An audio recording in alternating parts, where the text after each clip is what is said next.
হযরত ওমর রাদিয়াল্লাহু তাআলা আনহু মরুভূমিতে গেছেন সফরে, এক তৃষ্ণা, পানির তৃষ্ণা পাইছে, ওনার কাছে পানি ছিল না। এক রাখাল যুবককে বলছেন সালাম দিয়ে, যুবক আমাকে একটু দুধওয়ালা বকরি থেকে দুধ পান করাও, আমার ভীষণ তৃষ্ণা। রাখাল যুবক বলতেছে এই বকরি আমার না, আমার মনিবের আমানত, আমি তো আমার মনিবের অনুমতি ছাড়া আপনাকে দুধ পান করাইতে পারি না। হযরত ওমর বললেন, বুঝলেন সে মজবুত ইমানদার, তো বললেন যে কাজ করো, পরীক্ষা করার জন্য একটা দুধওয়ালা বকরি আমার কাছে বিক্রি করে দাও, বিনিময়ে তুমি কিছু টাকা পাইবা, আমি দুধওয়ালা একটা বকরি পাবো, আমার দুধের তৃষ্ণা মিটবে, পানির তৃষ্ণা। আর তোমার মনিবকে গিয়ে বলবা এতগুলো বকরি চড়াইতে গিয়ে একটা বকরি হারায় ফেলছি, কোথায় না কোথায় চলে গেছে, স্বাভাবিক হতেই পারে, 200-500 বকরি চড়াইলে একটা হারাইতে পারে কিনা, তোমার মনিব কিছুই মনে করবে না। ওই যুবক সাথে সাথে বলছে ইয়া হাযা ফাআইনাল্লাহ, ফাআইনাল্লাহ, এই বেটা তাইলে আল্লাহ কোথায়, আল্লাহ কোথায়? আমার বাপ এটা ভাবেন, আমিও ভাবি, আপনিও ভাবেন। ওয়াজ, এই মাহফিলের মাকসাদ কাউকে ধোলাই করা না, কাউরে উড়াইয়া ফেলা না, আপনাকে বদলানো। যিনি আমার সামনে বসছেন আপনি আমার আপন, আমি আপনার স্বজন, আপনিও বদলে যান, আমিও বদলে যাই, মিলে মিশে একাকার হয়ে জান্নাতি হয়ে যায়, এটাই মাকসাদ। ঠেলা ঠেলি, ধাক্কা ধাক্কি, উড়াইয়া লাবো, সিরে লাইব না, না, আপনি পারতেন না, আপনি এমনি বিড়ি খান, আপনি দিয়ে কিচ্ছু কাম হইত না। আপনি ফজরের নামাজ পড়েন না, ধর তোমার দিয়ে কোনো কাম হইত না। আপনি হালাল খান না, আপনার দিয়ে কিচ্ছু হতো না। হুদাই সব স্লোগান টোলাগান, ধোকা, হুঁশিয়ার সাবধান, আমনে হুঁশিয়ার সাবধান, বিড়িখানার থেকে হুঁশিয়ার সাবধান, কথা বলেন না কেন? বেনামাজি হওয়ার থেকে তুমি নিজে আগে হুঁশিয়ার হও, সাবধান হও। কারে হুঁশিয়ার দাও? এনতে বইয়া হেন, তোমার জিন্দেগি কোথায়, আমার জিন্দেগি কোথায়? মহল্লার লাখ লাখ ছেলের নামাজ কোথায়? ফজরের নামাজের মুসল্লি কোথায়?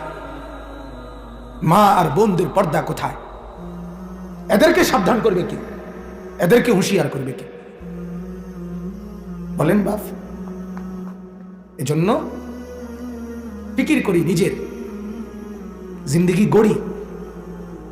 গোটা দুনিয়ার সংস্কার দরকার, পৃথিবীর মেহনত, মানুষের পরিবর্তন সবই দরকার, তার চাইতে বেশি দরকার আমি ঠিক হব।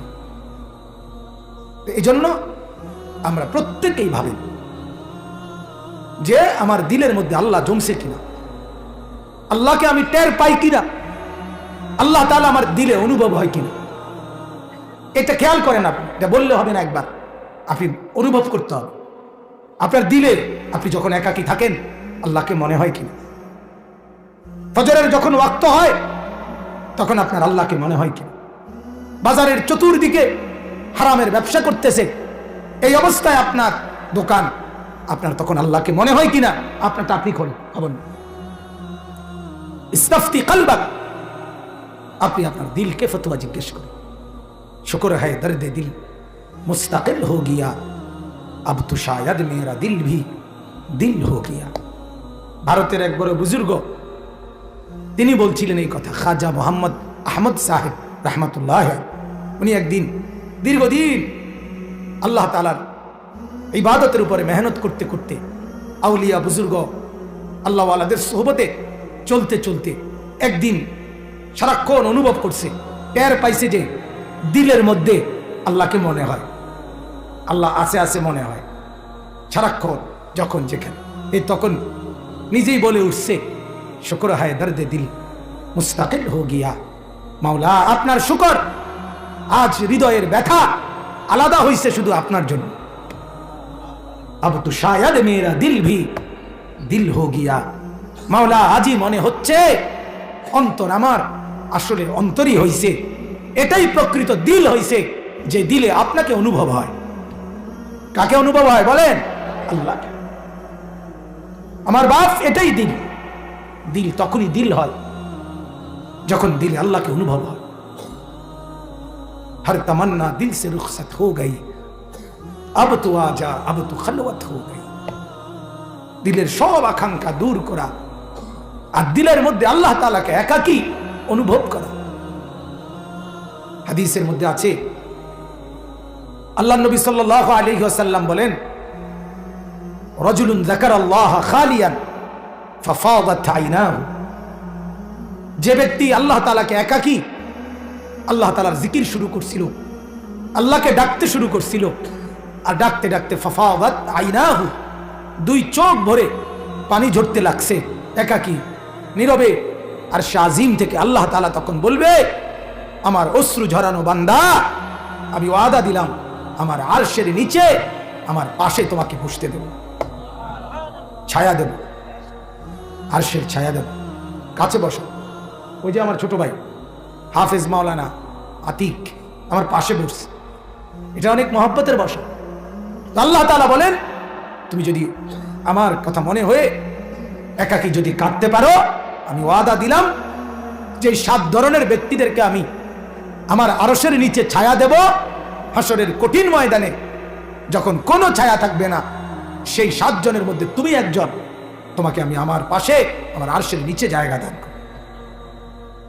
রাজুলুন যাকারাল্লাহ খালিয়ান ফাফাদাত আইনাহু। এজন্য আমার প্রথম কথা ছিল এটাই, ফিকির চাই বাপ। এই ওয়াজ, এই নসিহত, এই মাহফিল শুধু কেবল নিয়মতান্ত্রিক রসম ও রেওয়াজ যেন না হয়। আজকে এখানে, কালকে সেখানে, পরশু ওইখানে, একবার এই বক্তা, কারবার ওই বক্তা, একজনে উড়ে এলাইছে, আরেকজনে ঘুরে এলাইছে, আরেকজনে কান্দাইয়া বাসায় এলাইছে, আরেকজনে সাংঘাতিক কথা কইছে, আরেকজনে যেই ওয়াজ দিছে বক্তৃতা ছুটে মনে হয় যেন বাংলাদেশে আলগি দিয়া বঙ্গোপসাগরে ফালাই দিছে। এটি তো আপনি বুঝছেন ভালো, আপনার পরিবর্তন কি বুঝছেন সেটা কোন? আমার কথাটা বুঝাতে পারলাম কিনা? আমার হালাত বদলাইছে কিনা? গতকাল থেকে আজ আমার সুন্দর কিনা? গত সপ্তাহ থেকে আমার এই সপ্তাহ দ্বীনের রাস্তায়, আখিরাতের রাস্তায় আর একটু বাড়লো কিনা? আমার পরকালের পুঁজি বাড়লো কিনা? এটা হলো মূল বিষয়। নিজের ফিকির করেন। ইয়া আইয়ুহাল্লাযীনা আমানু আলাইকুম আনফুসাকুম, আল্লাহ তাআলা বলেন, হে ঈমানদারগণ, মুমিনগণ, তোমরা প্রত্যেকেই তোমাদের নিজেকে আঁকড়িয়ে ধরো। আলাইকুম আনফুসাকুম, মজবুত করে ধরো। যদি নিজেকে সাজাইতে পারো, লা ইয়াদুররুকুম মান দাল্লা ইযা ইহতাদাইতুম, গোটা পৃথিবী যদি গোমরা হয় তোমাকে আর কেউ পথভ্রষ্ট করতে পারবে না। গোটা পৃথিবী ল্যাংটা হয়ে নাচুক, গোটা পৃথিবী উলঙ্গ হয়ে যাক, কিন্তু তোমার নজর সেদিকে যাবে না যদি তুমি নিজের মাথা থেকে পা পর্যন্ত ঈমান ইসলামের রঙে নিজেকে সাজায় ফেলো। আল্লাহ তাআলা বলছেন, কু আনফুসাকুম, তোমাকে জাহান্নামের আগুন থেকে বাঁচাও। আম্বিয়ারা পর্যন্ত শত মেহনত করছে উম্মতের জন্য, মানুষের জন্য, কিন্তু নিজের ফিকির করছে, নিজের খেয়াল রাখছে, মানুষকে দ্বীনের দাওয়াত দিছে আলহামদুলিল্লাহ, কিন্তু নিজেকে বলে নাই রব্বি জাআলনি মুকিমাস সালাহ। এই যে ইব্রাহিম নবী দোয়া করছে, আল্লাহ আমাকে নামাজি বানায় দেন। এই যে নিজ ইব্রাহিম নবী দোয়া করছে, রব্বি লা তুখজিনি ইয়াউমা ইউবআসুন, আল্লাহ যেদিন আপনি সবাইকে হাসরের মাঠে তুলবেন সেদিন তো কোনো মাল কাজে আসবে না। ইয়াউমা লা ইয়ানফাউ মালুন ওয়ালা বানুন, সন্তানাদি কোনো কাজে আসবে না। সেই ময়দানে আমি ইব্রাহিমকে মাওলা বেইজ্জতি করিয়েন। এই যে নিজের কথা ভাবছে, উম্মতের ফিকিরও করছে, নিজের ভাবনাও ভাবছে। আমাদের প্রিয় নবী সাল্লাল্লাহু আলাইহি ওয়াসাল্লাম সারা জীবন 5 ওয়াক্ত নামাজের পরে নবীজি উম্মতের জন্য রাত দিন কাঁদছে, ফিকির করছে, কিন্তু এর পরেও নিজের ভাবনাও ভাবছে। নবীজি নিজের জন্য দোয়া করছেন, আল্লাহুম্মা হাসিবনি হিসাবান ইয়াসীরা। 5 ওয়াক্ত নামাজের পরে বলতে, মাওলা আমি জানি আপনি আমারে অনেক কিছু বলছেন মর্যাদা, আমি আপনার মাহবুব, আমি আপনার হাবিব, আমার জন্য শাফাত আছে, আমার জন্য হাউজে কাউসার আছে, আমার জন্য মাকামে মাহমুদ আছে, আমার জন্য জান্নাতের আপনি বলছেন দরজা, আমি প্রথম দরজা খুলবো, কড়া নাড়বো, আপনি বলছেন আমাকে ওয়ালাল আখিরাতু খায়রুল লাকা মিনাল উলা, আপনি আমারে কসম করে জানাইছেন আল্লাহ আমার দুনিয়ার চাইতে আখিরাত উত্তম হবে, আপনি আমারে বেশি দিবেন, ওয়ালা সাউফা ইউতিকা রাব্বুকা। কিন্তু এরপরেও মাওলা আমার ভয় হয়, আমার হাসরের মাঠের কথা মনে হইলে ভয় হয় মাওলা, কাজেই আমি মুহাম্মদের হিসাব সহজ করে দিই। আপনি কে বলেন? আপনি কে? আমি কি? আল্লাহ নবী সাল্লাল্লাহু আলাইহি ওয়াসাল্লাম হযরতে ফাতেমাকে বলছেন, আব্বাসকে বলছেন, সফিয়াকে বলছেন, সবাইকে বলছেন নিজেকে বাঁচাও, নিজেকে বাঁচাও, নিজেকে বাঁচাও, নিজেকে বাঁচাও। এজন্য আমার বাপ, আমার প্রথম কথা শেষ, মূল বক্তব্য প্রথম এটাই ছিল, প্রত্যেকেই আমরা নিজের সংশোধন, নিজের ইসলাহ, নিজের পরিবর্তনের ফিকির সর্বোচ্চ করব, বলেন ইনশাআল্লাহ। অন্যদেরটা বাদ না, অন্যদেরটা বাদ না, উম্মতে মুহাম্মদী অন্যকে বাদ দেয় না, অন্যের ফিকিরও করবেন, কিন্তু অন্যকে করবেন আপনার সাধ্যের সবটুকু দিয়ে, কিন্তু নিজের পরিবর্তন আমাকে করতেই হবে।